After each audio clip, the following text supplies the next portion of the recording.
So the first thing I'm going to do is check my chart. I'm going to be going over the birthing history, seeing if there's anything concerning. I'm going to be checking if it was a vaginal birth or a C-section. I'm going to be checking the length of the birth and if there's any noted trauma. And then I will be gathering my materials. So I have all my materials. So I will now be entering the room.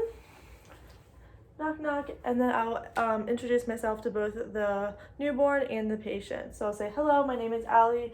I'm your nurse today, and I'm going to be doing a newborn assessment. It should take about 10 to 20 minutes. Is that okay? Once they give me my consent, once they give me their consent, I will go ahead and provide privacy, and then I will wash my hands and then put on gloves. And while I'm putting on gloves, I will be looking at the baby and seeing if the baby is safe and if there is anything, if it's in a critical state. So this could mean respiratory distress or anything like that. So the baby I can see is safe. So I'm going to go ahead and start with my vitals. So I'm going to check its auxiliary temperature. And once I've checked the temperature with a thermometer, I'll make sure it's within the range 97.7 to 99.1. Then using my stethoscope, I will be checking the baby's pulse. I will be checking the pulse for 1 full minute, making sure it's within the range 110 to 160, which my baby's is. And then I will also be checking the apical pulse, so we'll go down further and listen for a full minute. And the pulse is regular. And then I will be checking for respirations, which it should be between 35 to 55, which these babies' respirations are within that range. So once I've checked the vitals, I will be going over the general appearance of the baby. So the baby looks symmetrical and its alignment is good. The muscle tone is also what we would like. I'm also going to make sure that if the baby does cry at any point during my assessment, that I would take the time to assess the baby's cry. And now I'm going to move on to the skin. So I'm going to be seeing if there is any vernix, cercosia, which is any of the cheese-like substance that coats the baby, which my baby has, which is good. I'm also going to be seeing if there is any milia, which would be any dots across the face, which my baby does not have. I will then be seeing if there is a rash on the baby's face, which is the erythema toxicum, which my baby does not have, which is good. I'm also going to be assessing if they have a Mongolian spot. So I'm going to be looking at their trunk and flipping them over and checking their buttocks, which my baby does not have. I will also be looking in to see if they have any petechiae, which is any of the pin-like spots on their body from trauma, which my baby does not have. I will also be seeing if they have any of the little baby hairs, which is the lanugo, which covers the baby's shoulders sometimes or anywhere else in the body, which my baby has, which is normal. Before I move on to the head, I will also make sure to do the length and weight and circumference of the baby. So using my tape measure, I will measure the baby's length, chest circumference, and head circumference.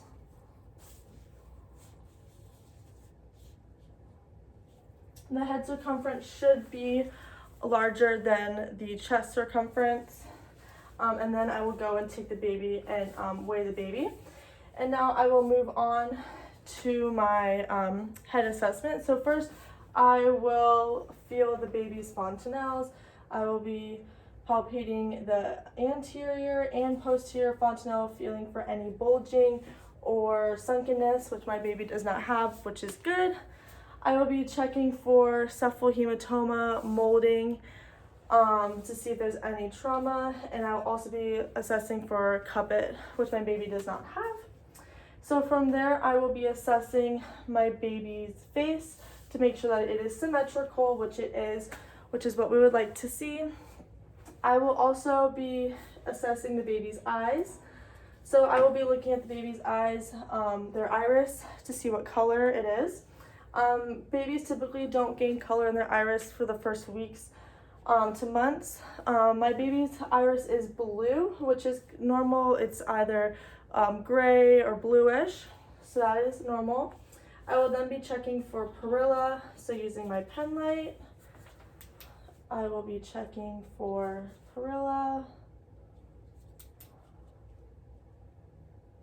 All right, and the baby has normal perilla except for accommodation, which is normal for newborns. I will then be checking to see if the baby has a lazy eye, which the baby does not, and I will also be seeing or checking to make sure that the baby doesn't have conjunctivitis or any signs of infection. So now that I've moved to the baby's eyes, I'm going to move to the baby's ears to make sure that they are well formed and their outer campus is aligned, which they are, so that is good. I will now be moving to the baby's nose, making sure that each nostril is patent because they are nose breathers. So I'm going to be checking for the patency of both nostrils. And once I've deemed that they are good, I'm going to be moving to the baby's mouth. Using my gloved finger, I'm going to feel the top of their palate to make sure that it is intact. I've deemed that my baby's palate is intact, which is good. And I'm also going to be looking for Epstein pearls, which are calcium deposit spots in their mouth. My baby does not appear to have any of those, which is good.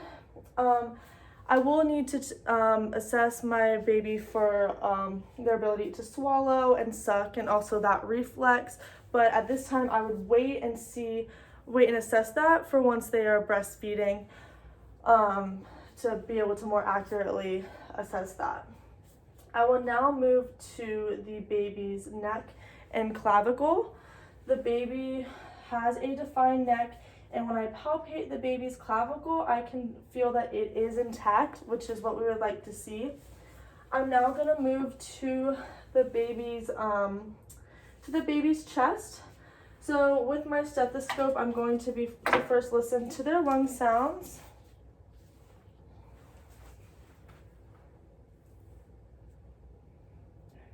And I do hear crackles, which is normal for a newborn because they are born with a lot of fluid in their lungs.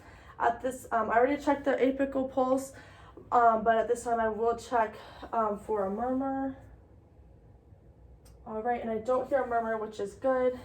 I will also be assessing their nipples for size, and I will palpate them for engorgement and making sure that I feel that breast bud. All right. And I'm also going to be now looking at their abdomen. So I'm going to move down to the abdomen, and since this baby has eaten so far, I should hear bowel sounds. So I'm going to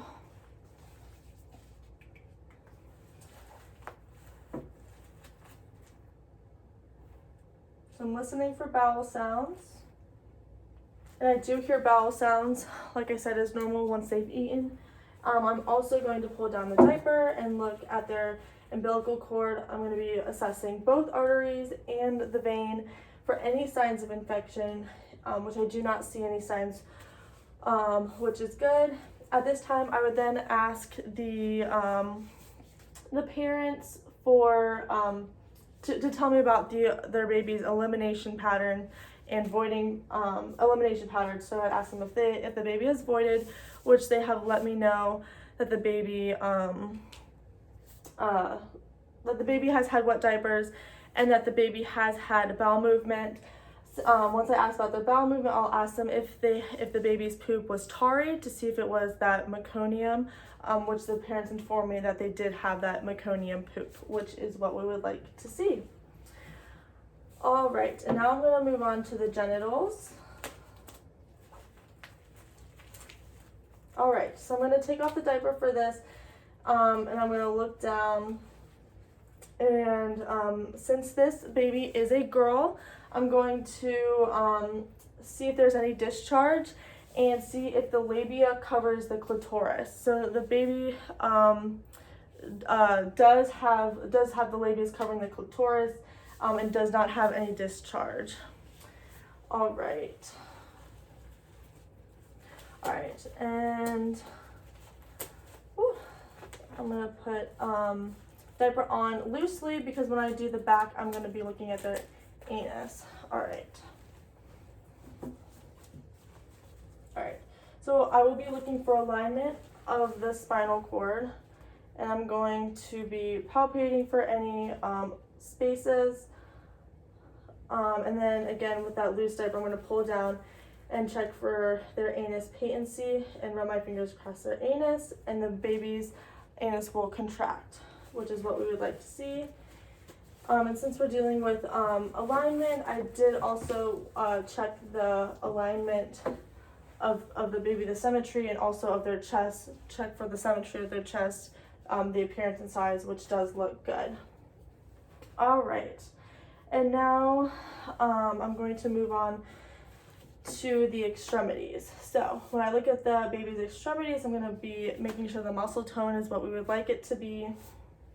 I'm going to check that their that their range of motion is equal on both sides, and strong bilaterally.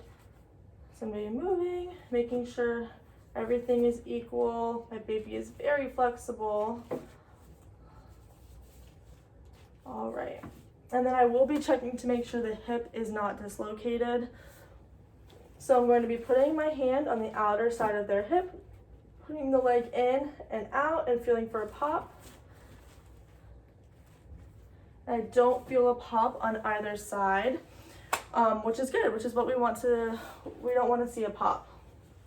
So now that I've assessed the baby's extremities, I'm going to move on to their reflexes. So I'm going to pick up the baby, I'm going to do the Moro reflex, and I'm going to drop the baby, or act like I'm dropping the baby to startle the baby. And so I can see that the baby is startled, which is what we would like to see. I'm going to lay the baby down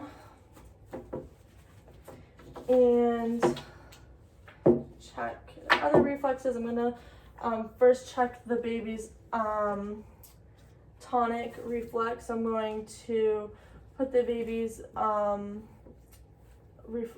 head to the side, and the arm will go up and the other one will go out.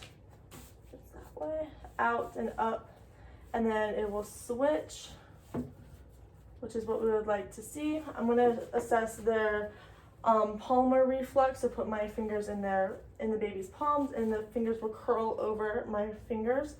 And I'll do the same on the baby's feet. Also, while I'm down at the baby's feet, I'm going to be assessing for clubbing to make sure that there is no clubbing.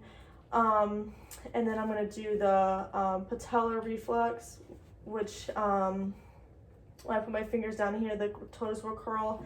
And I'm also going to, at this time, check the toes and the fingers of the baby. I'll do the fingers when I do the palmar reflex to make sure that to inspect those and make sure they all look good. While I'm down at the feet, I'm going to rub the bottom of the baby's feet, and the toes will flare, and that's the Babinski reflex. So that looks good, and that looks good on that side. All right, oops. Okay.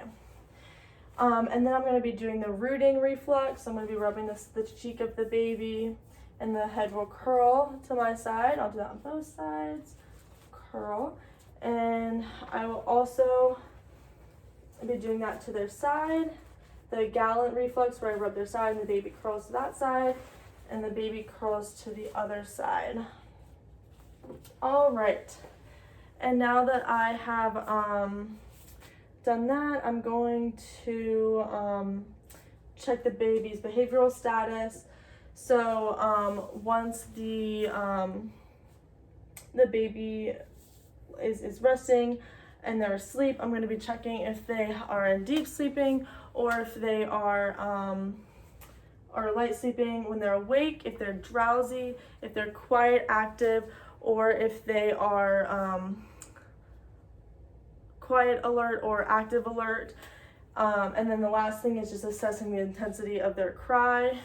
And so once I've done all that, then I'm just going to thank the parents and say thank you. So that is it. Thank you.